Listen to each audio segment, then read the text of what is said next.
지난주에는 우리가 본받지 말아야 할, 우리가 피해야 할 믿는 가정의 모델을 봤다면, 오늘은 믿는 가정의 적절한 롤모델, 우리가 이 모델은 따라갈 만하다, 브리스길라와 아굴라 부부에 대해서 살펴보도록 하겠습니다. 사람의 마음에는 인정받고 싶음, 존경에 대한 열망이 있습니다. 오랫동안 세계 인류 역사는 이걸 보여줬죠.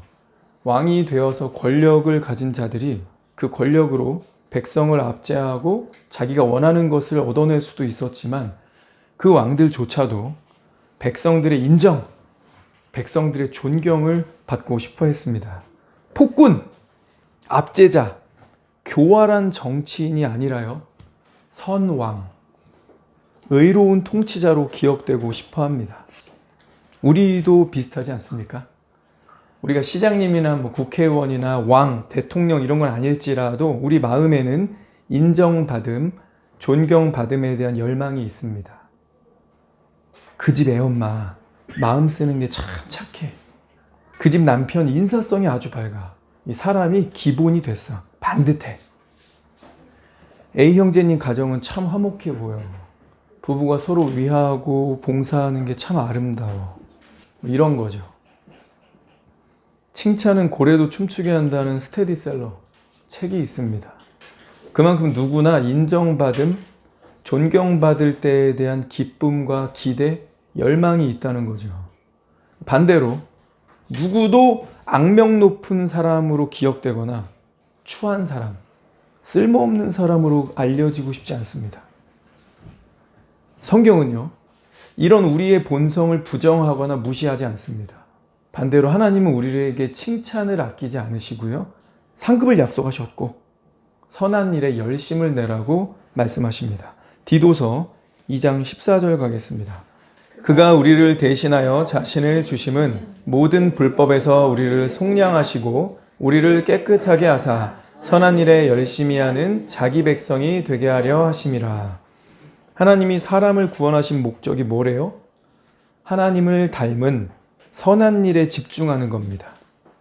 디도서는 계속해서 말합니다. 3장 1절, 너는 그들로 하여금, 하나님의 백성이라고 하는 그들, 그리스도인들로 하여금 모든 선한 일을 행하기에 준비하게 하며, 선한 일, 모든 선한 일을 준비하게 하라. 그러기 위해서 가르치라는 거죠. 모범을 보이라는 겁니다. 3장 8절입니다. 이 말이 미쁘도다. 원하건대 너는 이 여러 것에 대하여 굳세게 말하라. 이는 하나님을 믿는 자들로 하여금 조심하여 선한 일을 힘쓰게 하려 함이라. 이것은 아름다우며 사람들에게 유익하니라. 뭐가 아름답고 사람들에게 유익하대요? 믿는 자들로 하여금 조심해서, 이게 사람들에게 덕이 될지 사람들에게 민폐를 끼치는 게 될지, 다른 사람들에게 의롭고 좋은 아름다운 것으로 영향력을 끼치게 될지, 아니면 추한 모습으로 손가락질 받는 그런 사람이 될지 조심하게 하라는 거죠. 뭐 하게 하려고요? 선한 일을 힘쓰게, 선한 일에 집중하게 하려 함이라. 이걸 어떻게 말하래요? 굳세게 말하라. 좋은 거니까, 아름다운 거니까, 사람들에게 유익하니까. 계속 말합니다. 3장 14절.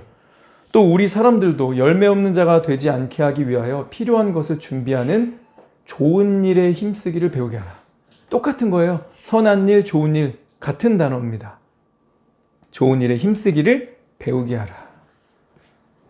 그러면서 바로 이 선한 일에 우리 자신이 모범이 될 것을 또한 명하십니다. 2장 7절에 범사에 내 자신이 선한 일에 본을 보이며 모범이 되라. 본을 보이라고 말씀하시죠. 오늘 읽었던 이 로마서 본문은요, 하나님께서 명하신 이 선한 일에 집중하고 헌신한 아름다운 가정을 보여줍니다.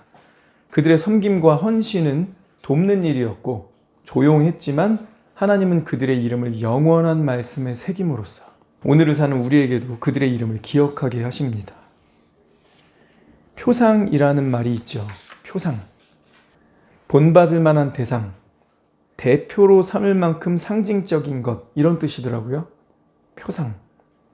요즘은 롤모델이라는 단어를 조금 더 선호하는 것 같은데, 우리가 이런 칭찬을 받는다고 생각해 봅시다. 당신은 저에게 어떻게 살아야 할지를 보여준 롤모델이 되셨습니다. 이런 칭찬 들어보셨어요? 당신은 저에게 어떻게 결혼해야 하는지, 어떻게 부부가 대화하고 갈등을 극복해야 하는지, 어떻게 자녀와 소통하고 성경으로 양육해야 하는지를 보여주셨습니다. 저는 오랫동안 교회 다녔지만 성경을 어떻게 읽고 암송하고 묵상하고 그래야 되는지 습관도 잡히지 않았고 왜 그래야 하는지도 몰랐는데 당신을 보면서 그리스도인으로 살아간다는 것이 무엇인지 깨닫게 되었습니다. 당신은 섬김이 무엇인지 온몸으로 보여준 저의 롤모델이 되셨습니다. 당신은 믿는 자의 가정이 어떠해야 하는지 깨닫게 해준 저에게 있어서 믿음의 가정의 표상이십니다. 우리는 본보기, 보란듯이 이런 표현 쓰죠. 공부할 때도 선생님은 예문, 예시문제 이런 거 학생들 보는 앞에서 풀어줍니다. 우린 봐야 합니다. 봐야 따라할 거 아니에요. 우리에게는 뭔가 보여주는 롤모델이 필요합니다. 특별히 기혼 가정들이 확실하게 바라볼 롤모델이 필요합니다. 성경이 그런 걸 보여줄까요? 예, 그걸 보여줍니다. 너무나도 영광스럽게 그 이름을 제시하고 있습니다. 단 한 번 사는 인생인데 하나님 앞에서 이런 가정처럼 믿음의 가정을 세우고 싶다. 이게 진정한 믿음의 가정이 아닌가. 부모님을 만나 우리가 잘 성장했고 하나님을 만나 영생을 얻었고 배우자를 만나서 가정을 꾸리는 축복을 받았다면 이제 내가 어떤 가정을 세워야 할지 성경에 제시하는 건강한 부부는 무엇인지 주님 안에서 비전을 확정하고 그 길을 열어가는 저와 여러분 되기를 축원합니다. 교인들의 마음속에 사도 바울 하면 떠오르는 인상이 있습니다. 매우 강인하고 완벽하고 똑똑하고 오직 예수만을 위해서 사는 하나님께 크게 쓰임받은 영웅 이런 이미지죠. 그런데 이 본문을 로마서 이 본문을 보면 바울이 그렇게 많은 일들을 이룰 수 있었던 건 자기 혼자 열심히 뛰어서가 아니라 수많은 동역자들이 있었기 때문이라는 걸 깨닫게 됩니다. 로마서 16장에는 무려 37명의 이름이 언급되고 있습니다. 그 중에 브리스가와 아굴라는 사도 바울이 고린도에서 만난 부부입니다. 사도행전 18장은요. 이 만남을 조금 자세히 기록하고 있는데 한번 가볼까요? 1절 그 후에 바울이 아덴을 떠나 고린도에 이르러 아덴을 떠나서 고린도에 이르렀다. 우리는 바울을 신앙의 영웅으로 보기 때문에 그가 너무나 당당하게 고린도에 들어가서 상황 파악하고 바로 복음 전했을 거라고 생각할지 모릅니다. 그러나 고린도 전서의 기록을 보면 그렇지 않습니다. 고린도전서 2장에 바울이 이렇게 이야기해요. 내가 너희 가운데 거할 때 약하고 두려워하고 심히 떨었노라. 그냥 떤 게 아니에요. 심히 떨었노라. 처음 이 고린도에 도착했을 때 아는 사람이 아무도 없었어요. 고린도에 오기 전에 빌립보, 데살로니가, 베레아를 지나면서 그 곳곳에 교회를 개척하는 과정에서 육체적으로 정신적으로 엄청난 대가를 치러야 했습니다. 반대자들이 계속 바울을 위협했으니까. 아가야로 넘어와서 아테네에서 열심히 사역했는데 열매가 거의 없었습니다. 그런 상태에서 또 다른 곳으로 이동해서 복음을 전하려고 하니 이 스트레스가 부담이 많이 됐겠죠. 고린도는 게다가 도덕적으로 매우 문란한, 성적으로 너무 문란한 곳입니다. 플라톤은 창녀를 부를 때 고린도 여자라고 부르기까지 했어요. 이게 은어가 된 거죠. 고린도에 얼마나 많은 창녀가 있으면 창녀를 부를 때 고린도 여자 이렇게 부르기까지 했겠습니까? 이게 굉장히 음란한 도시였어요. 바울은 독신으로 다녔죠. 남자이기 때문에 얼마나 유혹이 많았을까요? 이곳에 오니까 너무나 문란하고 음란하고 도덕적으로 타락한 도시인 거야. 근데 그 전에도 계속 교회를 세우면서 이동해 오고 위협당하고 핍박당했으니 얼마나 내외적으로 스트레스가 많았겠습니까? 그래서 바울은 지원이 필요했습니다. 자신을 보호하고 또 격려와 위로가 필요했어요. 교제할 사람이 필요했는데 아굴라와 브리스가가 딱 그 사람이었죠. 거처도 내주고 바울이 필요했던 일감도 주었습니다. 2절 아굴라라는 본도에서 난 유대인 하나를 만나니 글라우디오가 모든 유대인을 명하여 로마에서 떠나라 한 고로 그가 그 안에 브리스길라와 함께 이달리아로부터 새로 온지라. 바울이 그들에게 가매 업이 같음으로 함께 거하여 일을 하니 그 업은 장막을 만드는 것이더라. 아굴라는 유대인입니다. 사도행전은 브리스길라, 로마서, 아까 봤던 그 로마서에는 브리스가라고 했는데 같은 인물이에요. 브리스길라는 애칭입니다. 역사가들은 이 브리스가 가문이 로마의 매우 유명한 귀족 가문이었다고 전합니다. 아굴라는 유대인인데, 유대인이 이스라엘 떠나서 타국에서 사는 것도 어려운데 이 로마인들은 자국민에 대한 자부심이 굉장히 강했죠. 자기들은 1등 시민이고 나머지 전부 이방인, 노예 다 2등 3류로 취급을 했거든요. 지금도 외국인이나 자국민 어느 정도 차별 있죠. 이때는 훨씬 더 했습니다. 외국에 가서 산다는 것도 쉽지 않은데 어떻게든 이렇게 열심히 살고 노력해가지고 정착하고 살아요. 그러다가 로마 시민권을 가진 아내를 만납니다. 어떻게 보면 성공한 느낌이 들죠. 로마 시민권을 가진 그것도 귀족 가문, 유명한 가문의 딸과 결혼을 했습니다. 인생이 좀 어느 정도 펴진다 싶은데 아굴라 입장에서 살펴보면요, 이게 좀 억울하죠. 갑자기 황제가 유대인이면 나가라 이렇게 하는 거예요. 인종차별, 이 당시는 왕정 시대니까 그럴 수 있는데 크레스투스라는 유대인이 로마에 살고 있는 유대인들을 선동해가지고 사고를 친 거예요. 그러면 그 사람만 잡아서 재판하고 쫓아내든지 형벌을 내리면 되는 거 아니에요? 우리 상식에. 근데 황제가 열이 받으니까 그냥 유대인 다 나가 이렇게 한 거예요. 나가라 하니까 황제의 명령이 불같으니까 어떻게 되죠? 나가야 돼요. 브리스가는 로마인이니까 안 나가도 되지만 남편이 유대인이니까 남편과 함께하기 위해서 떠납니다. 모든 길은 로마로 통한다 했죠. 최고의 도시에서 잘 정착해서 살고 있었는데 쫓겨나서 고린도라는 아주 문란하고 타락한 도시로 떠납니다. 기분 좋을까요? 그것도 자기 집이랑 땅을 헐값에 처분하고 나가야 되는데. 추방당해서 쫓겨나게 된 어찌 보면 굉장히 불행한 인생입니다. 그런데 너무나 이 재밌는 역전이 뭐냐면 쫓겨나서 떠밀려서 간 곳에서 바울을 만나는 거예요. 지금까지는 어떻게 하면 내 인생을 살아갈까 염려했었는데 로마에서 쫓겨나가지고 고린도에 가게 된 그 일이 오히려 하나님의 사람에게 지워지지 않는, 하나님의 사람에게 마음에 각인되는, 바울 말하는 거예요. 그런 인생을 살게 되는 전환점이 되는 겁니다. 만약 이 부부가 로마에서 추방당하지 않았다면 그들은 바울을 만날 기회가 없었을 겁니다. 바울을 만나지 못했다면 어떻게 됐을까요? 로마서 16장 3에서 5절에 기록이 됐다는 건 하나님이 적어도 이 부부들에 대한 이야기를 여기 있는 저와 여러분에게 전해주고 싶으신 거죠.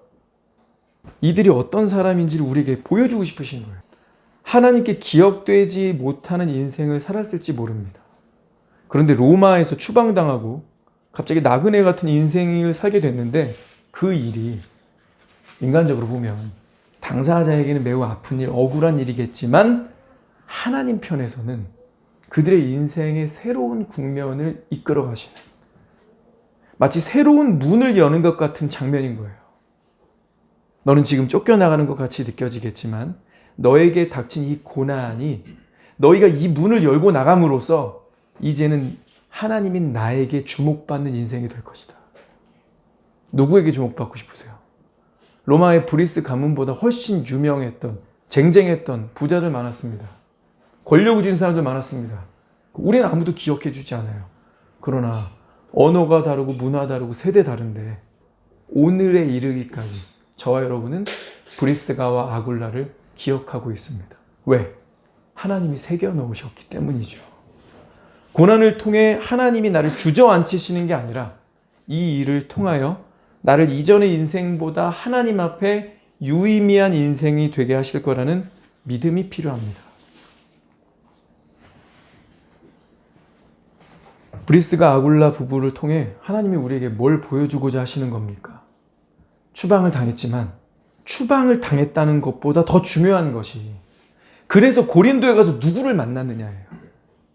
추방에 주목하는 게 아니라 누구를 만났느냐, 이 만남을 주목하라는 거죠. 바울을 만나고 이들의 인생은 하나님에게도, 하나님의 종에게도 지워지지 않는 인생이 되었습니다. 저와 여러분이 바라는 칭찬, 저와 여러분이 바라고 꿈꿔야 될 기대, 소망이 바로 이런 거 아닙니까? 하나님의 마음이 잊혀지지 않는 사람, 하나님의 마음에 새겨지는 사람, 그래서 하나님의 사람들도 그 사람을 기억하고 말씀에 남기는 그런 사람 아닙니까? 브리스가 아굴라가 오늘 이걸 우리에게 보여준 거죠. 바울은 고린도에서 1년 6개월을 머물면서 말씀을 가르칩니다. 아굴라 부부는 배우면서 동역했어요. 그리고 그들은 변합니다. 그래서 이들이 어떻게 변했는지 그 세 가지를 살피고 말씀을 마치려고 합니다. 첫째, 이들은 복음 사역을 위해 이주했습니다. 복음 사역을 위해 이사했다. 사도행전 18장 18절에 바울이 더 여러 날 머물다가 형제들과 작별하고, 이게 1년 반이에요. 배 타고 수리아로 떠날새 브리스길라 아굴라도 함께 하더라.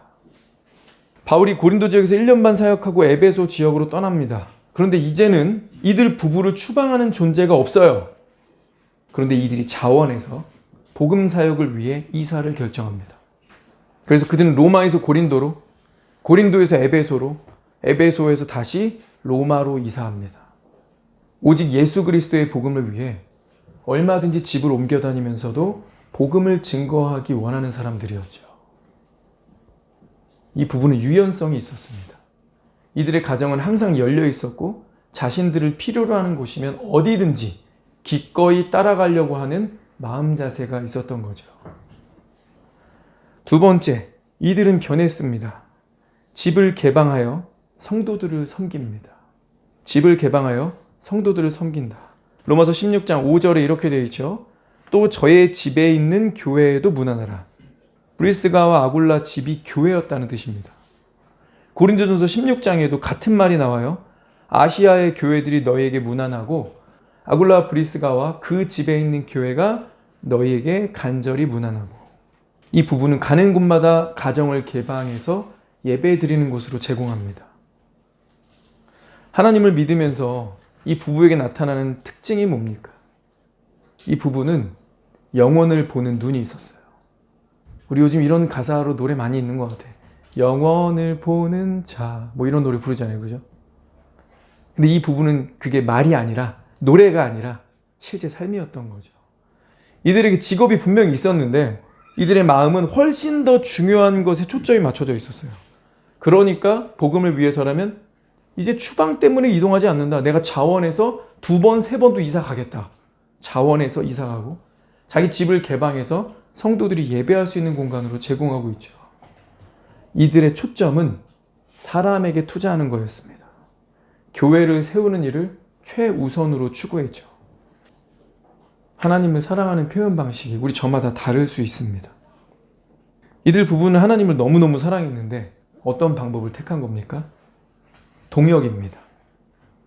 동역으로 하나님의 나라를 섬겼어요. 그리고 그런 일에 있어서 이 부부가 마음을 함께 했습니다.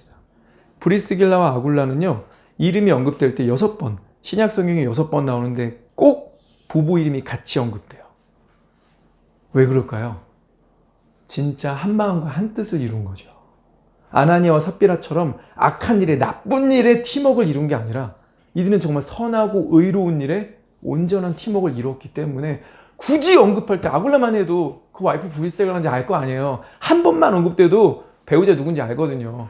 근데 6번이나 꼭 부부 이름이 같이 언급돼요. 이거 이유가 있는 겁니다. 이들은 하나님의 일을 하는 데 있어서 완벽한 팀워크를 이룬 거죠. 부부가 한 마음이 되어서 기쁘게 자원하면서 하나님의 일, 교회를 세우는 일에 최선을 다했습니다. 우리가 하나님을 섬기고 하나님을 사랑하는 표현 방식이 다를 수 있는데 이들은 동역하는 것으로 자신이 할 수 있는 것을 택했는데 가정을 개방하고 예배의 장소로 드렸다는 거죠. 우리가 이들과 똑같을 필요는 없습니다. 그러나 우리 가족은 어떻게 마음을 합해서 하나님 나라의 유의미한 선택을 하고 그런 삶을 살아가고 있는가? 이건 질문해 봐야죠. 적어도 오늘부터는 우리 마음속에 이런 기도가 시작되어야 하지 않겠습니까? 하나님, 저와 제 남편이, 저와 제 아내가 우리가 한 마음이 되게 해주십시오. 그리고 우리 가정을 통해서 하나님을 섬기는 공동체가 세워지게 해주십시오. 우리 부부를 통해서 우리가 몸담고 있는 이 지역교회가 더욱 건강해지고 성도들이 세움을 입게 해주십시오. 우리에게 이런 기도가 나와야 되지 않겠습니까? 저와 여러분이 우리만의 하나님을 사랑하는 표현 방식이 무엇인지 고민해 볼 필요가 있습니다. 난 하나님을 정말 사랑하는데, 내 마음이 진정 그러한데 우리의 사랑 표현 방식은 이러하다. 내가 그리스도께 대한 이 사랑, 이 마음은 이렇게 표현되고 있다. 마지막 세 번째입니다. 이들 부부는 잘 배우고요, 또 다른 사람을 가르쳤습니다. 디모데후서 2장에 이렇게 되어 있어요. 또 내가 많은 증인 앞에서 내게 들은 바를 충성된 사람들에게 부탁하라. 신실한 사람들에게 부탁하라. 그들이 또 다른 사람을 가르칠 수 있으리라. 네가 내게 들은 바를, 나한테 듣고 배운 거를 신실한 사람들에게 가르쳐라. 그들이 또 다른 사람에게 가르칠 수 있으리라. 말씀을 신실하게 가르치되 들을 사람도 그런 마음이어야 되는데, 아굴라와 브리스가가 딱 이런 마음 상태였다는 거죠. 누군가를 가르쳐야겠다라는 비전과 목표가 있는 사람은요, 들을 때 허투루 듣지 않습니다. 고린도에서 1년 반 동안 바울이 사역했다고 했죠. 같이 천막 치면서 같은 일을 동업을 하고 있었으니 얼마나 함께하는 시간이 많았겠어요. 그러는 중에 묻고 배우고 그의 설교를 들으며 이 도를 확신 있게 자기 것으로 소화했습니다. 그래서 좋은 열매가 하나 나오는데요. 사도행전 18장 24절입니다. 알렉산드리아에서 난 아볼로라 하는 유대인이 에베소에 이르니 이 사람은 언변이 좋고 성경에 능통한 자라. 그가 일찍이 주의 도를 배워 열심으로 예수에 관한 것을 자세히 말하며 가르치나 요한의 세례만 알따름이라. 그가 회당에서 담대히 말하기 시작하거늘 브리스길라와 아굴라가 듣고 데려다가 하나님의 도를 더 정확하게 풀어 이르더라. 그리고 나니까 아볼로가요, 27절 하반절 보세요. 그가 가매 은혜로 말미암아 믿은 자들에게 많은 유익을 주니, 28절 이는 성경으로서 예수는 그리스도라 증언하여 공중 앞에서 힘있게 유대인의 말을 이기미러라. 아볼로는요, 언변이 좋고 성경에 능통한 자라. 출신이 어디예요? 알렉산드리아. 이 당시 최고의 공부하는 데 있어서 메카, 이렇게 부를 수 있는 곳입니다. 근데 이 사람이 언변도 좋고 성경에 능통한 자라. 어릴 때부터 일찍이 주의 도를 배워 열심도 있어. 야, 출신 좋은데, 공부도 많이 했는데, 능통했는데, 능력 있는데, 말도 잘하는데 열심까지 있어. 너무 좋은 칭찬이죠. 유대인들을 이길 정도면 정말 말 잘하는 거예요. 시작과 끝이 너무 좋게 평가됐죠. 근데 하필 중간에 뭐라고 되어 있어요? 잘하는데 요한의 세례만 안 해. 예수 그리스도의 성령 세례를 모르네. 이때 설교를 듣고 말씀을 듣다가 이걸 느끼고 간파한 브리스가와 아굴라가 데려다가 더 정확하게 풀어 이르더라. 아볼로도 칭찬할 만한 사람이 맞아요. 왜냐하면 이렇게 능력 있고 잘하는 사람은 남의 말 듣기 쉽지 않잖아요. 우리 알죠, 그죠? 얘 전공자도 아니고 나보다도 어리고 경험도 없어. 근데 얘가 뭐라고 하려고 그래. 나도 알거든. 우리 보통 이런 반응 나오잖아요. 근데 이렇게 칭찬을 받을 정도라면 의원인 누가가 보기에도 이렇게 보일 정도면 대단한 사람인데 얼마나 겸손한 거야. 남의 말 들을 수 있네. 열린 귀가 있네요. 인품도 좋아요.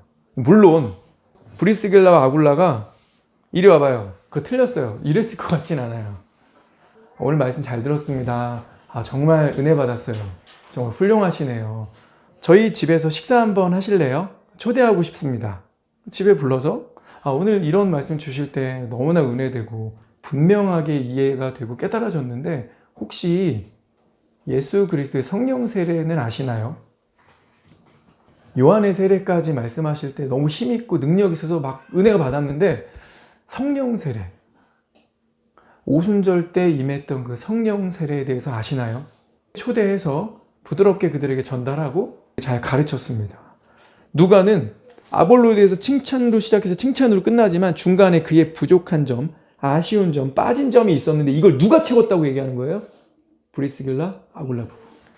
핵심이 아볼로에 있는 것 같은데 결국 이들을 바르게 온전하게 세우는 데는 누가 일을 한 거죠? 하나님은 아굴라, 브리스가 부부를 사용하신 겁니다. 사도행전 이 시대에 가장 영향력 있는 기독교 지도자들 가운데 세 사람, 바울, 아볼로, 그리고 디모데까지 이 세 사람 모두에게 영향력을 끼치는 선하고 의로운 가정이 되었습니다. 이러려면 다른 사람을 가르칠 수 있으려면 먼저 우리가 뭐 해야 되죠? 디모데후서 2장 15절 한번 가봅시다. 너는 진리의 말씀을 옳게 분별하며 부끄러울 것이 없는 일꾼으로 인정된 자로 자신을 하나님 앞에 드리기를 힘쓰라. 진리의 말씀을 옳게 분별하며 부끄러울 것이 없는 일꾼으로 인정된 자로 자신을 하나님 앞에 드리기를 힘쓰라. 자신을 하나님 앞에 드린다는 게 이 절 안에서는 뭘로 적용되고 있어요? 말씀을 옳게 분별하는 겁니다. 브리스길라 아굴라 부부가 아볼로를 집에 초대해서 뭔가를 이야기할 때 부담이 있었겠죠. 그죠? 그들이 어떻게 했기 때문이에요? 말씀에 자신을 드렸기 때문입니다. 저절로 된 거 없어요. 바울에게 1년 반 동안 잘 배웠고요. 그리고 끊임없이 말씀에 자신을 튜닝하고 집중하니까 그 훌륭한 아볼로 같은 선생 앞에서도 뭐가 부족한지를 간파할 수 있는 능력자가 된 거죠. 오늘 저와 여러분에게 하나님께서 주시는 말씀은 우리도 바로 이 말씀, 이 디모데후서 이 말씀처럼 우리 자신을 어디에 드릴 것인지를 확정하라는 겁니다. 우리에게 매일이라고 하는 새 날이 주어져요. 매주 한 주 한 주 새 주가 주어지고 새로운 달, 새 해가 주어졌습니다. 그런데 저와 여러분이 내 자신을 어디에 드릴 것인가, 어디에 헌신할 것인가에 대한 확정적 마음, 하나님 앞에서 굳은 심지가 없으면 우리는 보기 좋은 대로 그 순간 하고 싶은 대로 그냥 끌려다닐 겁니다. 우리의 많은 시간을 허비하고 낭비하게 될 거예요. 오늘 브리스길라와 아굴라 부부는 우리에게 분명하게 보여주고 있습니다. 보란 듯이 본보기가 되어 주었습니다. 무엇입니까? 하나님의 나라와 복음을 위해서라면 이사하는 것도 마다하지 않는다.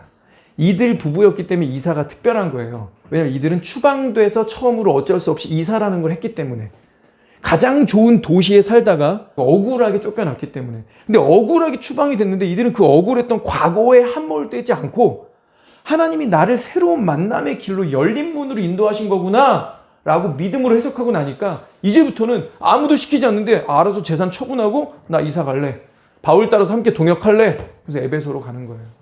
에베소에서 헌신을 하면서 섬기고 사역하다가 에베소 교회의 사역자로 세움받은 디모데도 세워주고, 사도 바울이 와서 복음 전하기 전에 로마의 인프라를 까는 거 누굽니까? 브리스길라 아굴라 부부죠. 두 번째, 이들은 또 뭐 했습니까? 자신의 가정을 내어놓으면서, 이게 가정 내어놓는 게 얼마나 귀찮아요. 누구 오면 막 청소해야 되고 화장실도 좀 닦아야 되고 집 막 정리도 해야 되고, 가고 나면 또 뭐 뒷정리도 해야 되고, 또 오면 냉장고도 열고 막 이렇게. 이 당시에 교회는요, 초대교회는요, 기본이 50%는 깔고 많은 경우 80%까지도 다 노예였어요. 이런 분들 오시면 뭐 해야 되죠? 공개해야 되죠? 그럼 냉장고, 우리 집 냉장고 아닌 거야. 오면 미리 와가지고 배고파하시는 분들 먹을 거 주고, 쉴 수 있는 자리 마련해 주고, 또 왔는데 요즘 상황이 안 좋아서 좀 이렇게 저렇게 어렵다 그러면 이 방 쓰세요 내줘야 되고. 이들은 기꺼이 섬김을 마다하지 않았습니다. 자, 그런데 몸으로만 때운 것도 아니었어요. 그래서 이들은 정말 탁월한 겁니다. 하나님 말씀에 끊임없이 자기 자신을 노출하고 말씀의 자신을 드림으로써 다른 사람을 가르칠 수 있는 영적 성장까지 이룬 거죠. 오늘 이 로마서 16장 3에서 5절에서 이 부부에 대한 인생 평가가 나오는데, 도대체 얼마나 이들이 헌신했고 하나님 나라에 유익했으면 바울의 마음에 깊이 새겨졌을까? 그들의 섬김이 어떠했길래 4절에 그러죠. 이방인의 모든 교회가 이들 부부에게 감사하고 있다. 이거 바울의 마음인가요? 아닌 것 같아요. 바울의 마음을 포함한 하나님의 마음 아닙니까? 스바냐서에 기록된 대로 주께서, 여호와께서 그 사람에게 기쁨을 이기지 못하여 하시며 너무 좋아가지고 하나님이 특별히 기뻐하시는 사람들이 있다는 거예요. 근데 그게 바로 오늘 이 브리스가와 아굴라로 표현된 겁니다. 구체적이고 분명한 롤모델이 우리에게 제시됐습니다. 올 한해 우리가 살아가면서요. 올 한해뿐만 아니라 우리의 마음속에 브리스길라 아굴라 같은 나 이런 가정이 되고 싶다. 성경에 부부가 함께 이름이 언급되고 반복되는 경우 매우 드문데 하나님께서 이렇게까지 하셨다면 이 사람들이야말로 분명히 하나님의 기쁨이구나. 믿음의 가정의 표상, 믿음의 가정의 롤모델이구나. 저와 여러분에게 이런 비전이 있기를 축원합니다. 교회와 그리고 하나님의 영광에 깊이 참여하고 하나님이 가장 사랑하시고 즐거워하시는 그런 우리 가정 되게 인도해 주십시오. 기도하겠습니다.